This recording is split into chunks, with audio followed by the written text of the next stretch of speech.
Using Gauss law, obtain the expression for the electric field due to a solid non-conducting sphere of radius r at a point outside inside the sphere. और फिर हमें draw the variation of the electric field with R भी बनाना है. 31. तो पहले हम एक सॉलिड नॉन कंडक्टिंग ले लेते हैं मटेरियल का रेडियस कैपिटल आर ले लेते हैं और कहीं बाहर के पॉइंट पी पर हमें इलेक्ट्रिक फील्ड निकालनी है. तो आप उस जगह पर गॉसियन सरफेस बना सकते हैं उतनी दूरी पर.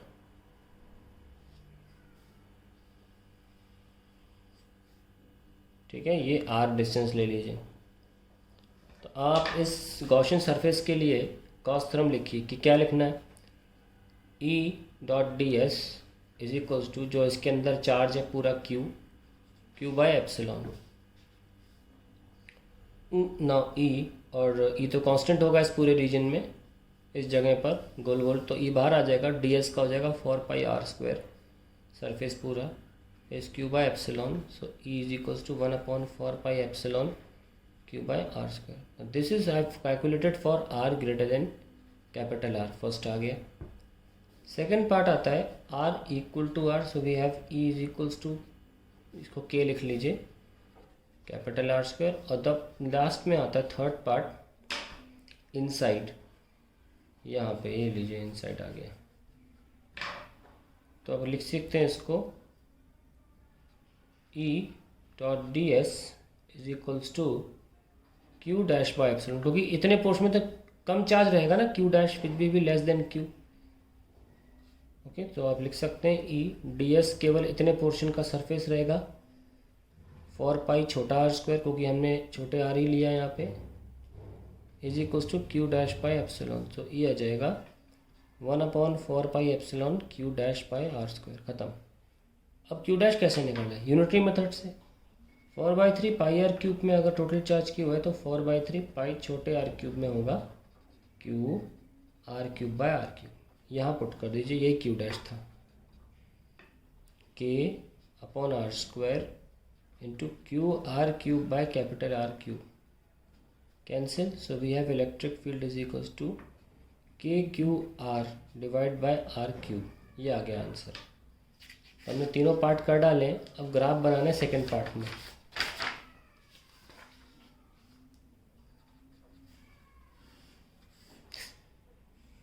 ये लीजिए, तो यहाँ पर क्या हुआ, E equals to K Q by capital R square. यहाँ पे प्रोपोर्शनैलिटी डायरेक्ट रहेगी और यहाँ से ये 1/² को ही फॉलो करेगा. ये ग्राफ बन गया. This is R equals to R. Electric field, that is the answer to the question. अब इसका और पार्ट कर लेते हैं. Define electric flux, write its SI unit.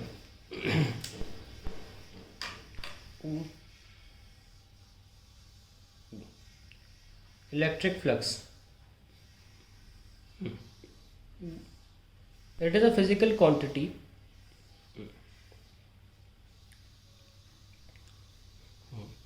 that is proportional to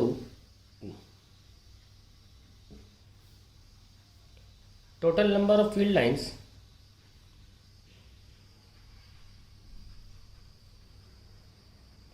passing through a region. जैसे कि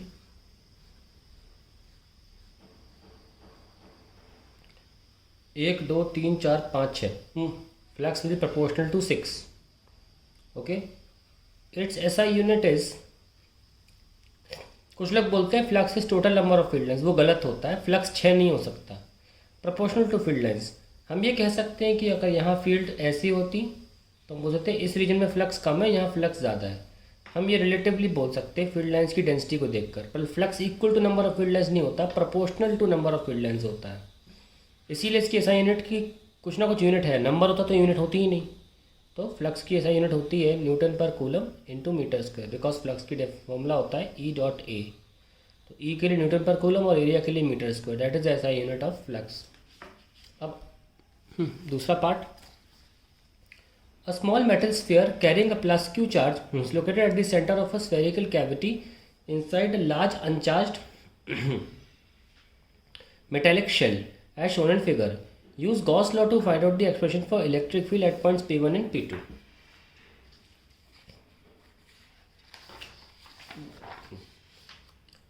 diagram देखें कैसे बनाया हुआ है। ये एक शेल है, S1 मान लें, और ये एक और शेल है S2।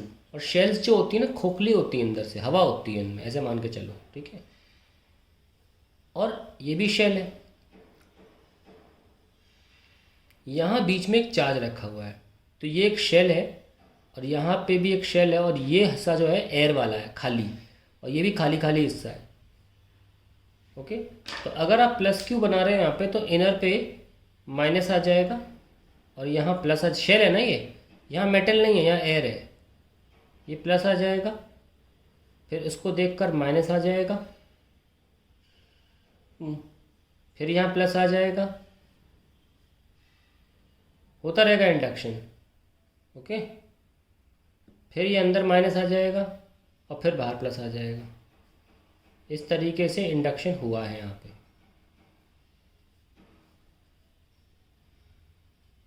अब हमको बताना है कि यहाँ पे कितना है, कोई पॉइंट P1 है, और एक पॉइंट कोई यहाँ पर है P2, यहाँ पे कितना है। तो अगर P1 पॉइंट की बात करूँ, इलेक्ट्रिक फील्ड होगी अगर सेंटर से, ये सारा चार्ज आप सेंटर पे कॉन्सेंट्रेटेड मान लें। ये जो प्लस बाहर सेंटर पे तो वैसे भी रखा हुआ था, हमने प्लस बना दिया बाहर, खैर सेंटर मान लो, सेंटर से दूरी मान लीजिए R1 है, तो फॉर्मूला है इलेक्ट्रिक फील्ड का KQ/R1²।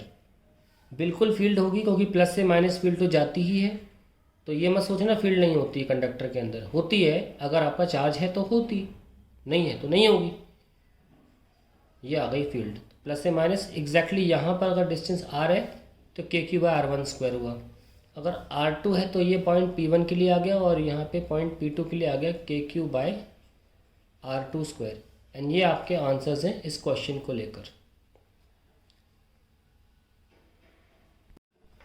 इसको मैंने गॉस थ्योरम से नहीं किया, गॉस थ्योरम से कर देते हैं कि यहीं पर आप जहाँ पर P पॉइंट लिया गया है वहाँ पे गॉसियन सरफेस बना लें।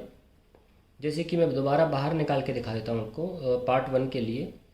यहाँ पे चार्ज है और यहाँ पे पॉइंट P1 है, तो एक गॉसियन सरफेस बना लें, बना लिया, और अपनी मर्जी से R1 पॉइंट ले लें। तो गॉस थ्योरम क्या कहता है कि गॉसियन सरफेस का एरिया 4πr1², और इस सर्कल के अंदर चार्ज है, तो किसने मना किया नहीं है, इसलिए इलेक्ट्रिक फील्ड आई भी थी हमारी, कैपिटल Q ना, हाँ, KQ/R²। सिमिलरली सेकंड पार्ट के लिए ये अंदर ये चार्ज है डॉट, ये पहली शेल और ये दूसरी शेल, यहाँ पता करना है। तो यहाँ पे एक गॉसियन सरफेस बना लीजिए,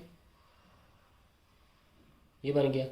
इस गॉसियन सरफेस के अंदर चार्ज है तो कोई इशू नहीं है, बन जाएगा। गॉसियन सरफेस लगाने से सोचना नहीं पड़ता, इंड्यूस नहीं कराना पड़ता कुछ भी, तुरंत आंसर आ जाते हैं। बस देखना होता है चार्ज अंदर है, हो गया सॉल्व।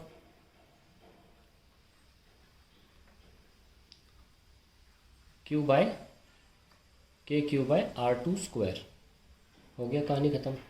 अगर आप देखना चाहें इंडक्शन के बाद भी तो काउंट करो, बीच में प्लस अंदर माइनस, देखो बीच में प्लस, फिर अंदर सरफेस में माइनस, फिर बाहर के सरफेस से प्लस, तो प्लस माइनस प्लस। अगर P1 पॉइंट के देखें तो चार्ज कितना बच रहा है, प्लस बच रहा है ना, तो इसलिए प्लस आया भी। एनीवेज, गॉस थ्योरम का इस्तेमाल किया, आंसर आ गया। थर्ड पार्ट इस क्वेश्चन का है, इस क्वेश्चन का, that is find the electric field at the mid point of the dipole. तो डायपोल बना लीजिए, यहाँ पर फील्ड निकालनी है, ये डिस्टेंस A है, ये भी डिस्टेंस A है, ये तो अंडरस्टूड दे रही हैं। सो यहाँ पर फील्ड अगर निकालनी हो, नेचर देखना हो, तो Q0 रख दीजिए। वो फॉर्मूले में तो नहीं आएगा पर बता देगा फील्ड की डायरेक्शन क्या है। तो प्लस Q0 को धक्का लगेगा राइट साइड, क्योंकि दोनों पॉजिटिव हैं, तो ये रिपेल करेगा, और प्लस Q और ये प्लस Q0 माइनस Q किस तरफ जाएगा। So finally the answer is KQ/A² plus KQ/A², क्योंकि दोनों एक ही तरफ है, तो answer is 2KQ/A²। You can also multiply and divide by A, तो KP/A³ आ जाएगा, ठीक है। Dipole of dipole moment P ऐसे दे रखा है, तो P का इस्तेमाल करना ज़रूरी है, P, इसलिए आंसर आ जाता है ऐसा।